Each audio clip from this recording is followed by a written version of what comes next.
Okay, everybody. Um, so you've seen the overview of participles, and now it's time to dive into our first couple of participles. We're going to spend most of our time with the imperfective participle today. So in the last lecture, I told you that the hardest part about participles is not recognizing them, but it's really effectively translating them. Because what's going to happen to you, as I mentioned before, is that when you go through your translations, you're not going to be able to fully communicate what the Greek is saying in your English translation. We're going to cover the imperfective case here, which is continuous action, right? Which is not, it is action that happened, but it is action that is continuing to happen, right? Now, adding ing to a word helps, but unless you're paying really close attention, you miss some of the nuances of it. So I'm going to point out a passage in the New Testament that has a participle. And we're not going to go through the Greek. I'm just going to read the English and point out the participle to make a point. So I'm going to read from 1 Corinthians chapter 1, verse 18. Paul says, "For the message of the cross is foolishness to those who are perishing, but to us who are being saved," that is one word,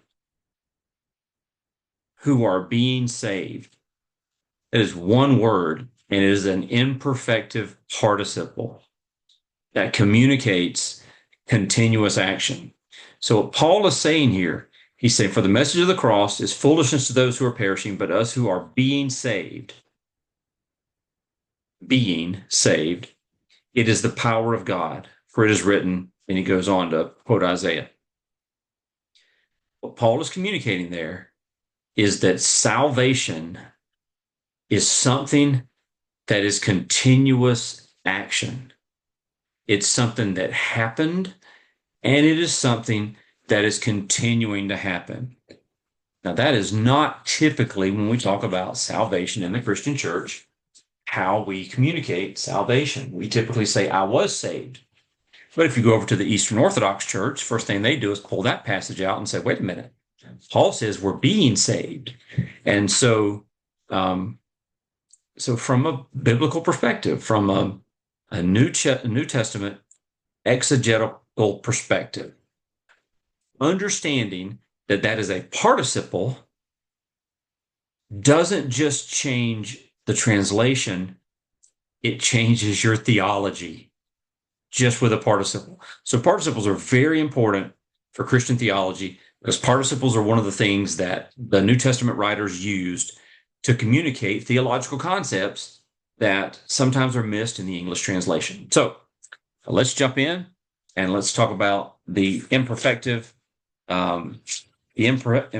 participle, and I'll tell you to do the same thing for this chapter I asked you to do for the last one, and that is I want you to pause this video if you haven't done it already. I want you to read through all of chapter 27. I want you to underline stuff that you think is important. I want you to put, use your highlighter and highlight stuff you think is important.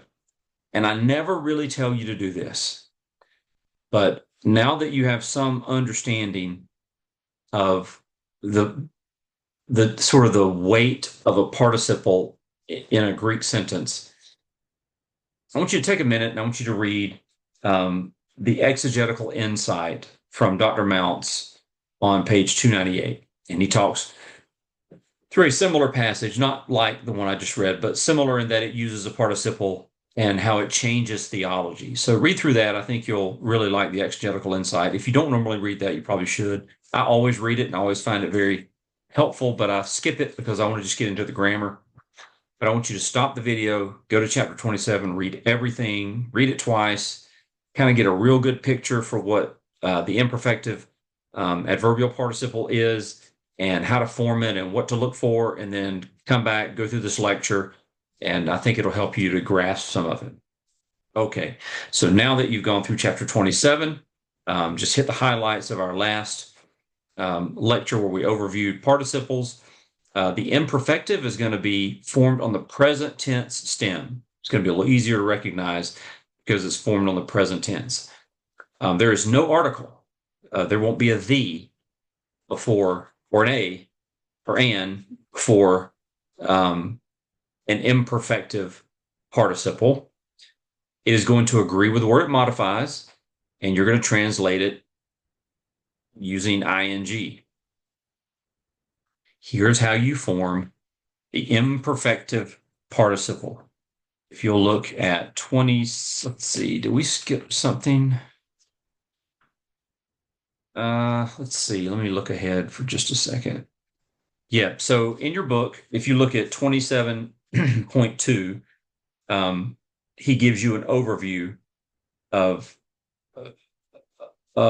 how participles are formed, imperfective participles formed, and then he repeats it a little later. So I think this slide actually, because he develops these slides, I think this actually is the later slide.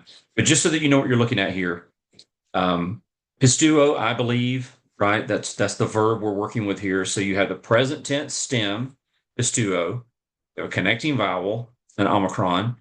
There's that morpheme, and we're going to talk more about the morphemes in just a minute. And then you have the case ending, right? So what you end with is pistuantes.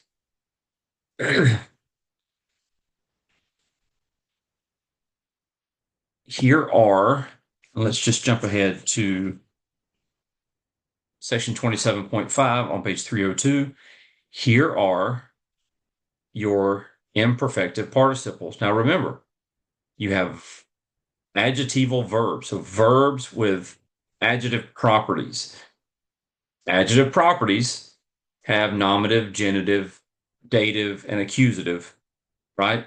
So this is kind of where the rubber meets the road. You've got a verb that has properties of an adjective. And so up to this point with verbs, you've just thought in terms of like present, active, indicative, right? Now you got to think about present or imperfective, imperfective, present, active, nominative, singular, masculine, right? You got to think about that. But he does something really interesting here on this slide. So if you look at the book, if you look at 27.5, what you see is masculine, feminine, neuter, singular, and plural, right? You've got the two columns. You got 3 columns across, and you got the 2 sections. Top section is singular, bottom section is plural. If you look at the slide, the only thing he's provided here on the slide is he's provided the masculine, feminine, and the neuter.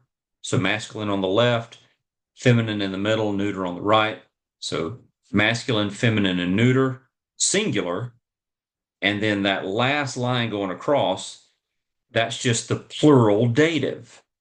So in the slide, if you save these slides or you take pictures of these slides, you're going to miss most of the plural. I don't know if he did that for space or why he did that. But to learn this paradigm, you need to learn the paradigm on page 302 on the top of 302. This paradigm is for the imperfective present active participle. That's what you're going to call this. When you parse this, you're going to say, like if you see the word luon, right? Then you're going to say, if you're parsing it for me, you're going to say imperfective present active nominative singular masculine, or masculine nominative singular, right? That's how you're going to do that. So there's your paradigm for the imperfective present participle on page 302 at the top. The way that you are going to translate this is you're going to translate it. It's the variation of luo, I loose. And so you're going to just translate it loosing. So the nominative would be loosing. The genitive would be of loosing. The dative would be to or for loosing. And the accusative would be loosing. So you're going to translate it the way that you would translate a noun or an adjective that's in that either, that nominative, dative, genitive, or accusative case. So in a present active indicative, you would say I loose. But you're not going to say I am loosing. You're just going to say loosing. You may add I am in the context of the text. You may see that the word that it modifies may be an I am, may be an a me verb. But just know that it's going to be loosing, of loosing, to or for loosing, and loosing. So remember, it's not going to be identifying these. It's going to be tough for you. It's going to be remembering how to translate them. And in most all cases, you're going to add an ing. Certainly, I think in all the exercises that Mounce has for you and the test I have for you, it's going to be translated ing. But we're going to go over translation in just a minute, where you're going to maybe add while or because or something like that. So this is the imperfective present participle, present active participle, nominative, genitive, dative, and accusative singular. And then, of course, the plural is in the textbook. Now, one of the things he does, and this is not me, this is him, but I trust him. This is not how I learned it, but I learned it from a different person. What he says is that if you will learn to identify the nominative and the genitive in the imperfective active participle, then it will help you to identify all the other forms. So that's up to you if you think that's a good way to go about memorizing it. I know that when I did it, I did it the same way that I did all the others, which is to just write and read and write and read and write and read until I kind of had it, right? But Dr. Mounce says that if you will focus on these 6 forms, it'll help you to identify the other forms. So take that for whatever it's worth. So that is the imperfective present active participle. In this chapter, he also talks about, if you look on page 303 in section 27.8, me does show up as a participle, and you're just going to translate it with being. So the nominative singular, the masculine nominative singular would be being. Genitive singular would be of being. The dative singular would be to or for being. And then the accusative would be being. Right? And again, he just lists the dative plural below it. You have to go to page 303, section 27.8 to get the full paradigm. But this would be the participle form of me, the imperfective present active participle of me, which is just being. So that was the imperfective active. And so this chapter, he covers the imperfective present, middle, and passive. It's really passive. Remember, it's having action done to it. And so it's going to be formed just like the active. You have your present tense stem, lu. You have your connecting vowel, the omicron. You have the morpheme, meno. You have your case ending, which is in an oda. So you have luamenoi. And so if you look at page 304, section 27.10, you can see the masculine, feminine, and the neuter formations of the imperfective present, middle, or passive. And, when you're parsing this, I'm trying not to be too strict on it if you put middle or passive, but you don't put both. I would prefer that when you are parsing middle or passive, I would prefer that you put M/P. That's my preference. But if you only put middle, I'm just going to let it roll. If you just put passive, I'm going to let it roll. But I'd rather you be as correct as you can. But if you're going to mess up, you're only going to put one, just put passive. But I'd rather you put both. But again, this is on the slide, this is the masculine, feminine, and the neuter singular with the plural dative below it. You'll have to go to section 27.10 for the full paradigm. And just like for the imperfective active, where he said that if you memorize those 6, it'll help you recognize the others. He does the same thing for the middle and passive, where if you memorize the nominative and the genitive singular, then you should be good to go in recognizing the others. That's probably not how I would do it. But if you understand that, like if that registers with you and you think, yeah, I think that makes sense, then I want you to do that. Otherwise, I probably would not upset the apple cart if you have your own way of doing it. So now would be a good time to pause the video, go back through the chapter, look over the different elements, look over the different morphemes, look over the different paradigms, make sure that you understand it, and then we'll go on and we'll talk about translation. All right, so I've been building up to this, that translation is really the most important aspect of a participle. And so what I want you to do is I want you to really read through section 27.11 all the way through to page 306. So 2711 and 2712. I want you to make sure that you read that and understand that. Because when you begin to translate a participle, once you've recognized it, once you've recognized, what form it is, imperfective, active, or passive, and you recognize that it's masculine, singular, nominative, right? I got all that in my head. I understand the verb. I remember it from my test that it's luo, I loose, so it's loosing. All right. Now I want to make sure that I check off certain boxes to know whether to translate it correctly or not. And I actually think he does a really good job of laying that out in the textbook on pages 305 and the top of page 306. So the most important thing to remember is that when you're translating the imperfective active or middle passive, it is continuous action. Either you're doing continuous action or continuous action is being done to you, right? Or the speaker, the subject, whatever, is doing the action or the action is being done to them. So that's the first thing, right? That, like, check that off, that you know where you're going with that. You recognize that it's either an active or a middle passive, okay? What's the meaning? All right, I know that it's loose.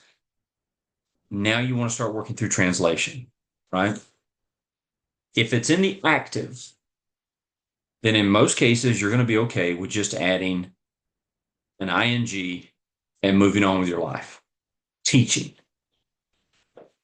But if it's in the passive, if you recognize that it's in the middle or passive voice, then you're not just going to say teaching. You're going to say being taught. For those of us who are being saved, right? That 1 Corinthians passage that I wrote, or that I read. So if it's in the active voice, you're just going to add ing. It's going to be teaching, loosing, believing, whatever. If it's in the passive voice, for the most part, you're going to use being taught. Now, some participles that you translate, if you just translate it with ing, or if you just translate it with being taught, it's not going to make sense as a sentence. Like, you're going to translate it, you're going to read it back, and you're going to think, that just doesn't make any sense. Here's a good rule of thumb, guys. If you translate from Greek into English and it doesn't make any sense, then you haven't translated it correctly. It has to make sense in English. So if you provide a translation of a sentence and you know that this sentence that you've just created doesn't make any sense in English, then that means there's something missing. And so I want you to pay really important attention to what he says on page 305. where he says, close to the bottom, some imperfective participles require using the keyword while before the ing. This is called a temporal use. And here's the thing. This is what's going to wear you out. How do you know when to use while? When it fits. When you write the sentence and using the word while before the ing version of the verb makes sense. You're going to do the same thing with the word because. If you turn the page to page 306, adverbial participles can give the cause or reason for something. And the keyword cause may be used. How do you know when to use because, he asks? When it fits the context. So you're going to translate imperfective, active, and middle passive participles one of four ways. You're either just going to add ing, and I would always start there. Always start with just adding ing. If it's in the active, always start with adding being. If it's passive, if it makes sense, move on. If it just doesn't make sense, then add the word while. Ah, that makes sense. Move on. If it doesn't make sense, add because, or you can say in this case, because he was teaching. And this is going to be the part that's going to be the hardest for you because you want to get it right. And it's leaving getting it right up to the translator, which is you. That's why when scholars sat down in a room and started translating the New Testament into the New American Standard or the NIV or the ESV, one person didn't just sit down and do it.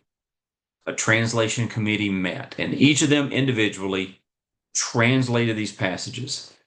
And when they would come across a participle, some would probably translate it teaching, and others would translate it while teaching. And they got in a room together, and they did their very best to talk through what they believe the context of the letter and the section of the letter that they were translating, which of those best reflects the intention of Paul, right?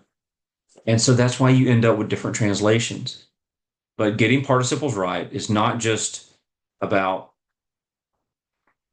getting the sentence right. With a lot of these participles, there is a theological element to it, as we've already pointed out. But when it comes to the different morphemes that are being used, this will help you a little bit. That if it's in the active or the aorist, you're going to see the nu and the tau, and if it's in the middle or middle passive, you're going to see meno or mene. You would drop that omicron and add the eta. That's a kind of a help for you to be able to identify. Identifying participles is not hard. Translating them is hard, but you got to get it right.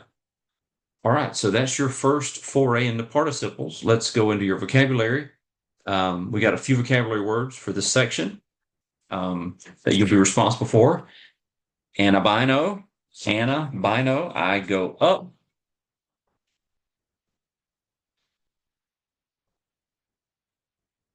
I had to think about this one for a second. Archerios, chief priest. Dexios means right. So if you think of ambidextrous, dexterous. So dexios means right. He added this helpful translation key here that you'll often see with other words, like you'll see either right hand or right side, but dexios. Duo means two.